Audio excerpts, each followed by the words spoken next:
On behalf of the Agriculture New York State Horse Breeding Development Fund, I'd like to thank Wanda and Betty and the Purple team for the amazing work that they do for aftercare in New York State, and we'd love to share this spotlight on an amazing organization.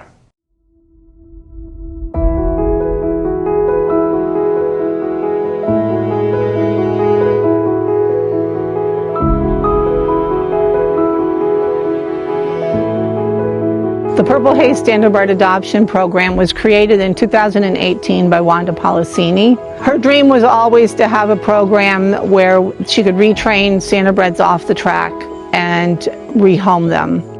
And all of the horses come from the racetracks or from breeding farms. We're not a sanctuary. The horses don't live here forever. They come in, they get retrained, and they go back out. In most instances, they can be used for trail horses or light riding. But for the most part, they all have a job that they like to do, and we try to train them and find homes for them to have a good life. When they come in, we do groundwork with them where they learn manners, they learn to walk, trot, canter, they learn verbal cues. The majority of them have never been ridden, so that is something that they need to get used to, weight on their back. We evaluate the horses' personalities because as we do the adoptions, we try to match them up with families or adopters to ensure that the horse is going to go to a good place. And we feel that trust is something that the adopters in the program grow together. We call it the Purple Family, and having that network helps ensure that these horses stay in the homes that they're in. I began volunteering for a Purple Haze Standardbred adoption program about 4 years ago after I adopted my first 2 standardbreds. I just really fell in love with the breed and Betty and Miss Wanda's mission here and the great job that they do with the horses, and Betty feels that the horses benefit. So being a veterinarian, I do some soundness exams for them. I'm also certified in animal chiropractic, so I will do adjustments up here. Those seem to make a big difference for these horses.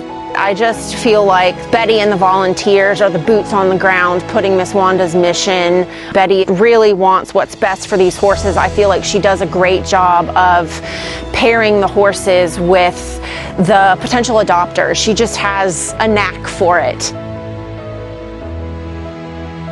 When the horses are leaving, it's kind of bittersweet because we've gotten to know the horses. When they leave and a week later we call and check on them, and these people are just glowing and they send us pictures of the day they get them home, and a week later when they're out riding them for the first time on the trails and how wonderful they are, it just makes you feel really good, and it feels like what you're doing matters. The best way that people can help us is through sponsorships, donations, volunteering, and internships. Our biggest need is always funding. I've known Wanda for at least 25 years. The things that she does for the standardbred industry and for the thoroughbred industry is just phenomenal. Everything I do here is really about Wanda and her dream. I would love to see permanent funding for the program. The horses deserve it, and I would love to see Wanda's dream go on.